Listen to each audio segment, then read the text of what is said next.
How did you get there? How did you get to a place where you truly are not worried about what everybody else thinks, what everybody else says? You're super confident and comfortable in your skin and who you are. To be honest, I always had this saying when I was a kid that I literally would always tell myself, to succeed, you have to believe. And so I always counted on myself. I always, if I could create and be disciplined in what I did, that created little steps of confidence of who I was. And along the way, there's a journey, and I had to go through my failures to understand who I was as well. That also makes you, right? So it's little steps along the way, but I believed in myself. When I went to Memphis, I was not the fastest, the most athletic, but I studied the game, and it's chess, not checkers.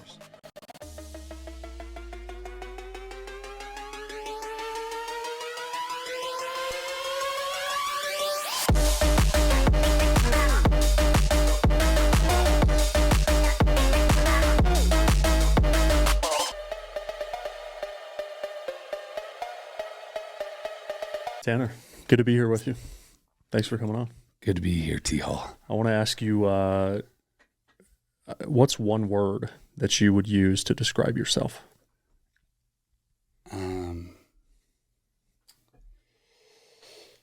Loyal for number one, but with the personality, it's grit.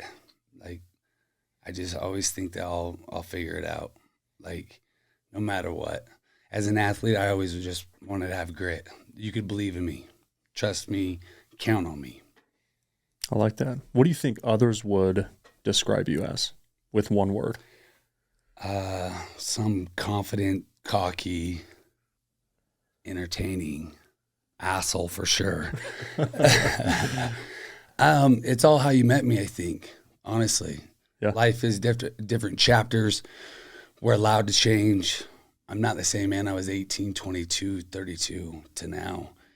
They're all different chapters, and it shapes us. So I don't get worried about what people think, and the people that are in my circle understand that I'm a very loyal person. I think there's probably a word that a lot of people would use, which is polarizing, right? And I think that word actually encapsulates a lot of the words that you used. Okay. And even when people ask me how I know you and who you are, it's a word that I would use as somebody who's, I would say, relatively close to you, is polarizing. But I say that like in a very good way, I think. And, I believe that. And so how did you get there? How did you get to a place where you truly are not worried about what everybody else thinks, what everybody else says? You're super confident and comfortable in your skin and who you are. You've always been that way since I've known you about 12, 15 years. So how did you channel that? To be honest, I always had this saying when I was a kid that I literally would always tell myself, to succeed, you have to believe. And so I always counted on myself. I always, if I could create and be disciplined in what I did, that created little steps of confidence of who I was. And along the way, there's a journey, and I had to go through my failures to understand who I was as well. That also makes you, right? So it's little steps along the way, but I believed in myself. And I was a little punk ass kid at times when I was growing up, and I had teachers say this and that, but that never affected me because I knew who I was deep inside and what I was going to create. Is self-belief learned, or is it DNA? Both. Honestly, I think you can learn it. The willingness to train your mind. There's so many people that train their muscles each and every day at the gym. But do you train your mind? Do you listen to podcasts that are healthy? Do you listen to books that are healthy? Do you understand this? Positive motivational videos. Are you doing those little things to set you apart? So yes, I absolutely think you can train your mind. I've continued to grow. DNA was one thing. Who I've grown into is another. I love that. When you and I first met, we were playing in a basketball tournament. And I remember this vividly. We show up. You're the loudest guy in the gym. You're the most confident guy in the gym. You're in the best shape in the gym. You're the most tan, best looking. I'm like, who is this cat? And, Jordan Anderson is who put us together. I think he was the one that put that team together. And it was at UVU. And I remember after, we didn't even talk hardly at all because I was kind of probably like most people initially, just like, I don't even want to talk to this guy. Like he's kind of intimidating. He's kind of a dick. I don't know, right? But then we played together, and you're the guy. At least at that time, I don't know if you still got game. We're going to play later today, but at that time, I remember you're the guy who everybody wants on their team because you're willing to do all the things that nobody wants to do. You're willing to dive on a ball. You're willing to take a charge. You're willing to go get a hard rebound. You're willing to pass the ball, right? Like all the things that not a lot of people do in pickup. And so I was really turned on to you throughout that game. And I remember afterwards, I was like, hey man, who are you? Tell me your story. Yeah. And you're like, Tanner. At the time you were probably, how old are you now? I'm 36. I'll be 37 so you in were about a month and a probably half. 25. Yeah. And I probably just got done playing ball that season or the year before. Mm-hmm. And you're like, Tanner, and I think you had 3 or 4 kids at the time. I probably just had my 4th. You just had your 4th, and you were young, and I'm like, well, who is this Renaissance man? Right? And you told me that you played ball at Memphis, and then I remember looking you up and like, okay, this guy was actually the truth at Memphis. Like he was the real deal. But that's always when I think of the origin of how we met, it's all those words that you described. So let's go back to. I appreciate that, by the way. Yeah. I don't want to go that unnoticed. I truly appreciate it. Even when I do play ball, when I say grit, when I went to Memphis, I was not the fastest, the most athletic, but I studied the game, and it's chess, not checkers. Yeah. And it's a beautiful thing, but I did all the little things great. But that's how I played basketball. It's not like I ever played high school basketball, but I watched the game, pick up on little things, be willing to do it all. Do you know what I mean? Do whatever that helps the team. And that's in business, relationships. Yeah. And that's why I will continue to have the relationships that I do. I love that. Where did you start with football? Because I want to eventually get to your time at Memphis, but maybe share the origin of how you got into football, and then that ultimately led you to playing in JUCO. Well, my father was a 38-year high school coach. I'm the baby of 7 kids, 6 boys. We all played football, and I was around the game my whole life. I mean, my dad was an amazing coach, truly, and I was the ball boy when my brothers were in high school. I was studying film when my brothers were in high school. I understood it. I was around the game literally my whole life. And as I saw it and watching my older brothers on Friday Night Lights, it was my dream. I can't wait to be there making plays, the energy. I'm an energy guy. And it was electrifying. So I was excited to get my opportunity. What's crazy is truly, I was a little bit of a knucklehead my freshman year, and I didn't make grades going into my sophomore year. So I had to go to practice for a full year without playing in a game. The last game my sophomore year was a varsity game, and I got to play, and I had 7 catches for 80 yards as a sophomore.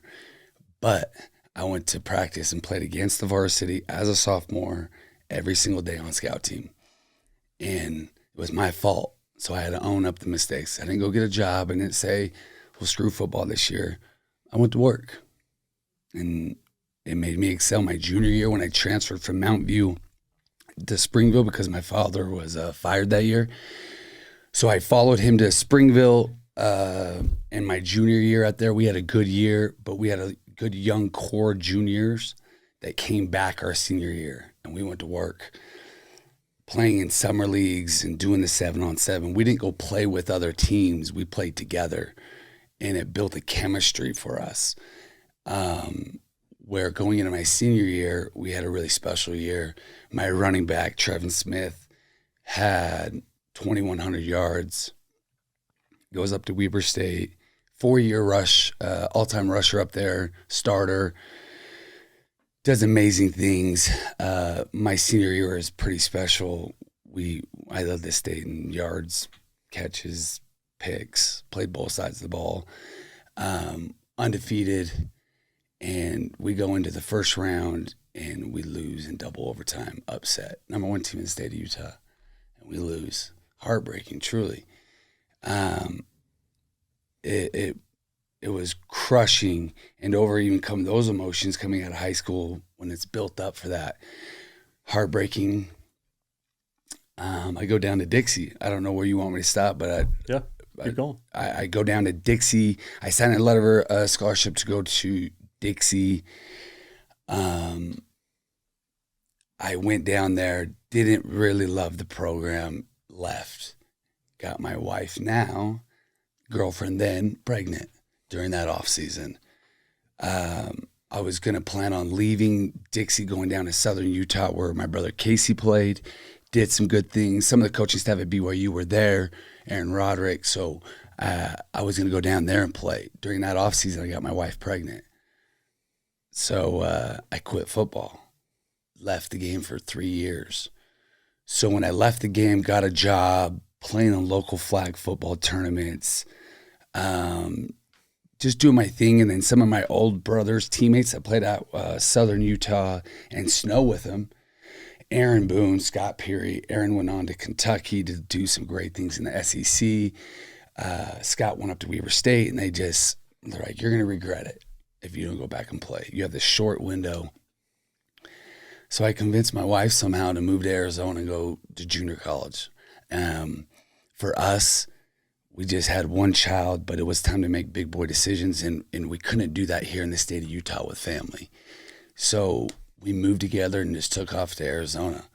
Literally walked on to a school called Mesa Community College, showed them my high school highlight film, and I said, I'm here. Freshman year, went through a ton of adversity. My least catches out of all 4 years was my freshman year. And it's not shocking, but only had like 12 catches. Had a wide receiver coach that it was a battle, and he believed in other people, and it's okay. But it's part of the grit. It's part of the grind. I had 2 amazing receivers on that team that were just flat out better than me at the time. Terrence Moore, who's a close friend, his son's a 4-star right now out of Tampa Bay, was there. But that year taught me a lot, and people that I looked up to just said, hey, college athletics, it is not a sprint, it is a marathon. Okay, you're not going to always get your way, but just survive. So went through that year as a freshman, and it was crazy. I mean, went through a lot of emotions, thought I was better than people, but got my way into the lineup and did my thing. Going into my sophomore year, now JUCO, if anybody knows JUCO, you have 2 years. So that was my freshman year. Now I'm going into my sophomore year.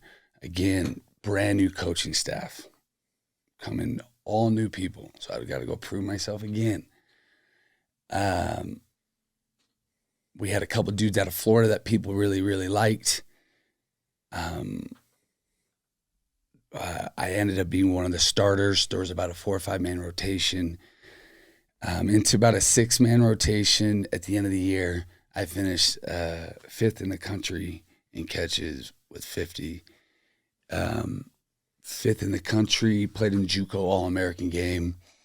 And I really started building my confidence truly right then. Played in the junior college All-American game and went against some guys that were highly touted. Thought they were the man. The DB coach was named Toby Wright. And what's interesting with him, we could reconnect. But at the end of the day, I went in that junior college All-American game and was doing my thing. It wasn't even about the game. It was about the practices and competing with these guys that have these major scholarships out there. And So that year I did well, and here comes the off season. I have 2 kids at this time, wife pregnant with our third. And how old are you at this time? 22. Wild. And here's the wildest part this spring. I have to finish 24 credits in one semester to go Division I. I had to go to the dean, ask special permission, take 3 classes online. I enrolled my wife into 3 classes. Damn right I did. She helped me along the way. No, but I did survive, right? Yeah. Put my wife in classes. She helped me, obviously. 24 credits. I didn't like school in high school. I wasn't a high school qualifier. So for me to take 24 credits, honestly, was like climbing Mount Everest. Oh, yeah, for sure. For anybody. I mean, for anyone. For the highest academics out there, that's a lift, especially while you're doing that full time, while you're a father, you got kids. So before we keep this story going. I know, I'm sorry. No, that's amazing. That's amazing. It's good context, I think, to set up for what you do next. But there's a few things you said that really caught my attention. One of them is a theme that you just brought back up, which is to just survive, right? I think there's a lot of people out there who are just surviving. Mm-hmm. They're just every day waking up, they're putting on their boots, they're going to work, they're coming home, they're doing what they got to do, they're just surviving. And I think the world sometimes frowns on that. They go, well, what who are you? Like, don't you have any ambition? Don't you have any drive? Why don't you do more, right? Mm-hmm. For some people, just surviving is just enough. Like, do you agree with that? And is that just kind of the nature of life 50% of the time? Like, where are you at with that? I would honestly say there's, again, chapters in your life. There's process. So where are you at in the process, right? If just getting by and you're a little bit older, I think there's always a little bit more way to be ambitious, right? That's not who I am at all. But at the time, surviving off of, state government help, I mean, student aid help, like, it's what I had to do to build the resume. This was my resume. Yeah. Do you understand? Like, of fulfilling my college dream of that window. There's always time to make money after that window. So surviving for me was doing whatever it took. But I'll say continue to do whatever it takes, even through the process, because it's building blocks for yourself. Yeah. And now, obviously, I wouldn't ever go fall back to just surviving with, some deals and what I'm doing in a solar game. People could say I could just survive, but that's not me. I have more of a black mamba. I want it all. I know you do. The other thing you mentioned was you said something about being an energy guy. I want to go back to that. Like, what do you mean by that? I mean, is that in your relationships? Is that in the way that you operate throughout the day? Maybe share everything. More about what you mean by you're an energy guy. Energy is everything. It's intent, right? There's going to be negative energy that will suck your energy away. If it's drama, if it's hanging on to things, keeping it poison in your body, it's killing your energy. We all decide when we wake up how much energy and what we're going to spend that time on. If it's your kids, business, your wife, relationships as friends and business partners. Business and business partners are 2 different things. Absorbing their energy in different ways are 2 different things. So it's just like a battery on your phone. You're going to exhaust it throughout the day. Where are you going to put your energy? I just have learned how to balance my energy into my life as well in certain things. And energy is intent. What is your relationship with me? Is it pure? Does that make sense? Do you want to see each other win at the end of the day? And I can see people in my life where I've just put in different categories where I spend my energy on, and that's okay. It's just where you're going to spend your energy and just understand who gives that and reciprocates it back. Yeah. There's a methodology that I share with CEOs that I coach, which is called the energy audit. Okay. And the basic idea behind the energy audit is when you go throughout your day, you're either increasing in energy, so the battery is getting fuller, or it's getting less. It's never at a neutral, right? Yeah. And the way to increase energy is to do things that are part of what's called your zone of genius, things that you love to do that you're also great at doing, right? And when you do the combination of those two things, your battery gets fuller. When you do anything else, your battery drains. And, it's my thesis that energy is the reason why companies succeed or fail. It's the energy at the top from the CEO and all of the people inside the organization, that if their batteries are being filled throughout their workday versus drained, then ... it leads to better company outcomes. What's your feeling on that? 100%. I had an opportunity to go to Tulum with the Bucked Up guys, and they had some extra things because some ambassadors didn't go, so I got to go with them. And when I stood up and we were introducing to everybody there who they were, and I just said, I'm just a homie of the family. And at the end of the day, I want you guys to understand, you guys are in an energy business, and we take things that consume our energy, but you're with some of the most and best pure energy guys as owning this brand. Yeah. And that has fed into their entire organization. Yeah. And that's why the Bucked Up kills it. Energy is so important. Who you are, you can put boundaries in all sorts of things and be super positive, wanting to see people win, and everyone can win. If we focused on more of like seeing someone on IG, like, dude, that's badass, good for them. You know what I mean? Even saying that, putting the energy out into the world, I promise you it comes back.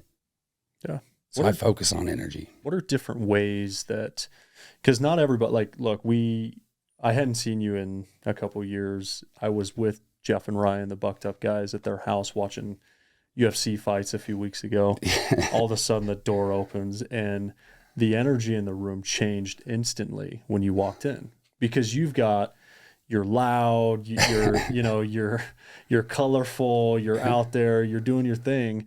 And literally my back was to the door when you walked in. I'm like, that's Tannar. I knew just the second you walked in, everybody's face turned to the door. Like, all right, Tannar's here. Right? Like, we're about to up level the energy in the room. Yeah. Not everybody's like that though, but that doesn't mean that they can't have that sort of energy in a different way, right? So what are the different ways that you think people can, give and receive energy? I don't know. I think it's just sometimes even in a phone call or text, you don't have to be the person that just walks into the room and captures that. If that's not you, don't do it. Stay true to you. Live outside your zones a little bit, but shoot a text to a homie and just be like, dude, thinking about you. Saw you on social media. Looked like you enjoyed your trip. Love you. Let's grab a bite. Just check in on people. Be genuine for no reason. Don't do it because you're looking for something, but reach out to those homies that you can connect with, and that electrifies people. That gives them energy. Being kind, even like if you are good looking and the best dressed in the room, you should be the kindest person in the room. Create for others. And I think there's people out there that are doing that, and it's a beautiful thing to see, but you got to continue to do it and create for others. Yeah. Amazing. So we'll get back to the story. So you're 23, you've got 2 kids, one on the way, you're about to have your third. You had just got done with your second season, played in the All-American game.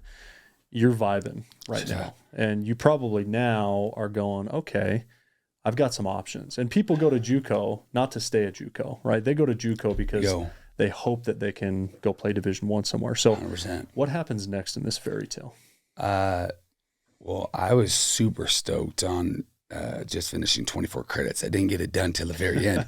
So that emotional roller coaster, because if I didn't make the grades, I was going Division II. So I was talking to some Division II schools and Division I schools. So talking to Hawaii, Utah State, and University of Memphis. Well, my best friend now in college, his name's DT, and we played all 4 years together. He was getting recruited by Memphis before I was. And the offense coordinator, Kevin McGivern, was just at Utah State. Now he's the offensive coordinator for Memphis. Starts recruiting me. Says, hey, why don't you come out here and prove yourself and show us what you can do here in this conference? Hawaii, they wanted me to redshirt. I didn't want to redshirt. I was already older and took those years off. I didn't want to take any more years off. And then Utah State, and I was talking to both of them, and I ended up just talking to the wife about it and just saying, I don't know if I want to go back home. Like, I kind of like what we were building in our relationship of being away from home and going to Utah State. I mean, when you're going through life in a young relationship like that with kids, you need to grow up. Like I didn't want to be back home. I wanted to be far away, and us to continue to grow, make relationships, play in a different conference, have different stories than just coming back to Utah. Yep. Memphis was attractive to me. So I took the leap of faith. Had my baby girl on June 3rd. I flew out to Memphis on June 5th. I had my baby girl for 2 days and had to go out to Memphis to get ready and start practicing with the team. Should I just tell the story about it? Okay, so they said I had to go prove myself, and this is a story I don't really talk about, but it's a part of my journey. I love it. Yeah. You know, it's part of my why and my story, my grit. And but for a long time, to be honest, I was embarrassed by it for a little bit just because I earned my way. I did all this, and I was going to University of Memphis, and they said, hey, come earn your scholarship. We have 3 scholarships that we're giving out this summer, or 2, and we want you to come show us what you can do. So that's why I left June 5th. 2 days later, there was no time to waste. Practice started on June 6th. Okay, so I left. My wife takes off to Utah and raises our 3 kids for a month while I just go out and grind. Go through summer workouts, go get my family, drive all the way back. And 2 weeks before school started, I do remember we had a couple linemen quit in the summer, and those 2 scholarship, they went and got 2 offensive linemen to fill those roles. And they said, Tanner, we don't have money for you. I said, what? I said, well, how much is it to go to school here for University of Memphis for an out-of-state guy? It's $15,000 for 12 credits. I'm sitting there like, come on, I'm broke. My dad's a high school teacher, coach. My parents did awesome, but I'm in no position to say I should take on a $15,000. But I was in tears, bawling, go home. How am I supposed to go tell my wife of 3 that I'm not going to put on a scholarship? So not only that, but I'm going to have to take out student loans, financial help just to get by. Luckily at the time, my brother just left med school from Memphis, and I lived in his house. So I got to live in his house, and he helped me through the process.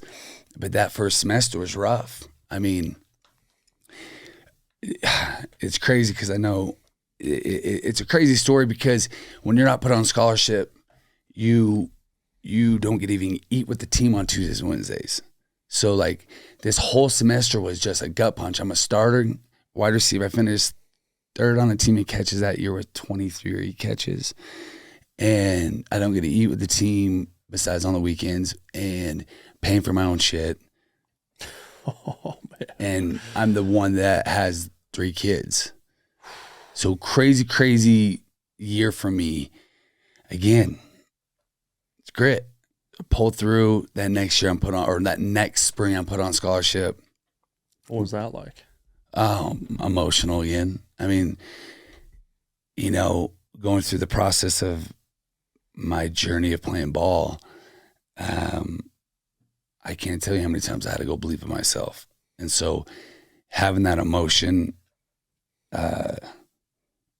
was crazy, to be honest. You know what I mean? And for my family, and to even have a little bit of extra money now with financial help, we were in a good situation. Going into my senior year, I had an Alabama transfer move in, 5-star from Memphis. People were like, "Are you worried?" Because he played slot. I played slot. I said, "No, he's not me." I said, "I put too much work in." I understood at the game at a very high level that I knew how to get open. And so going into my senior year, we had some good things chatter, but my junior year quarterback, he transferred. So I played with Cannon Smith and Ryan Williams, and Tyler Bass, actually 3 my junior year. I'm going to my senior year, and I played with 3 other starting quarterbacks. My senior year, I finished second school history and catches behind Isaac Bruce at the time. I'm still top 5, but during that year, going through adversity with 3 other quarterbacks, and still doing what I'm doing, honestly, I'll always be a Memphis legend, and I'm confident enough to say that because of what I did and put onto the field out there. Crazy. Look, it's in not a lot of time. We just described a 3 or 4 year window of time in your life. You went from thriving in high school to surviving to then thriving in JUCO to back to surviving to then thriving, right? So you went through the roller coaster. That's the name of this podcast, by the way, is the roller coaster podcast. Is it really? Yeah. and it's because that's of hilarious. That, right? It's life, man. It's life. It's the ups and downs. And, I think grit is a great word, grit or perseverance, a great word to describe, what you had during those times. So you finished second all time to Isaac Bruce, who's a Hall of Fame NFL big time football guy. Yeah. Coming out of college, did you get any looks to play after college? Yeah, short-lived. I got an opportunity to sign a undrafted free agent deal with the Washington, now Commanders at the time, Redskins, the year that RG3 and Kirk Cousins were both there. Got to go into minicamp with those guys and play. Heck of experience. Just to be around it, was truly beautiful. The coaching staff out there was incredible. It was Mike Shanahan, who had Kyle Shanahan, Sean McVay, LaFell over at Green Bay, and McDaniels over in Miami. That's that staff that I even got to spend some time with for. That they were all together. All under Mike Shanahan there. Crazy. But again, being in love with the game, to be in rooms with those guys, studying the game was special. Yeah. Short-lived. They found I was white and slow, and they cut me really, really fast. It's just the name of the game. I didn't really fit their offense of what they were trying to accomplish there. Heavy run, big time, good speed receivers. I wasn't known for my jets. I was quick. I was crafty. If, I had an opportunity with somebody else, maybe it would have been a different story, but that's the name of the game in the league. You have to get an opportunity where someone believes in you, wants to see it, and that's how people get found. And that's why I respect the Patriots or some of these other, the Saints have done it in the past. Crafty, good receivers. And I think you see it Cup, Cup's an all-around dog, but at the end of the day, he ran a 4.62 at his pro day, right? Played at D1AA. But someone believed in him, and look at this man go. Yeah. He's one of the best in the business. Yeah, Thielen and Cup and some of these guys, yeah.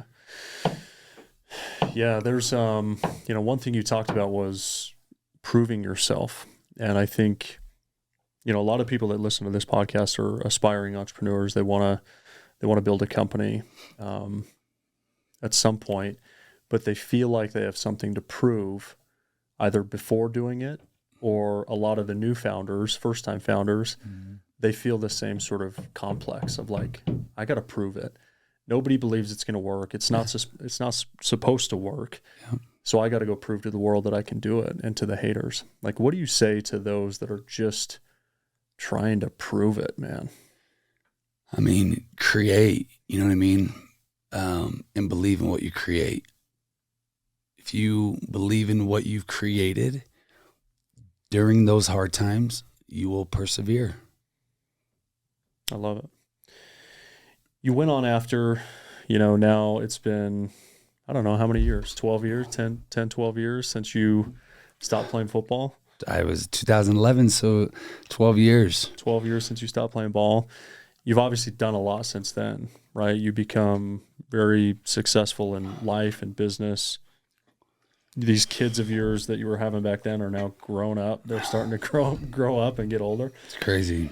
How has the transition been from football into real life and ultimately being a father of 4? Honestly, this is what I've even told my kids. I love sports and I love what it does for you because of the lessons that you'll learn, the discipline, the growth, playing with the team. You're going to have those same things in your relationships. Yeah. The fire that Tom Brady has with the Julian Edelman, right? That fire that they've shown on the field, those relationships, now you can take on to business because you trust that person. So it's the same thing you take into the next avenue of life, right? And truly it's helped me be a father, more understanding. Even when my kids are fiery, it's like I was there once, like understand what he's doing and help him through the process.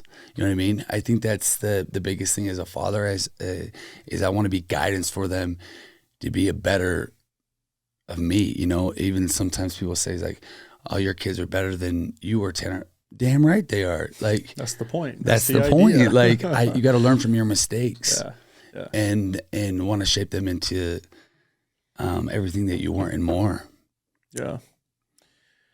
Is that your main purpose right now in life, is just to be the best father possible? Or what would you say is your purpose? Everything. I mean, we decide how we look. We decide what we want in life.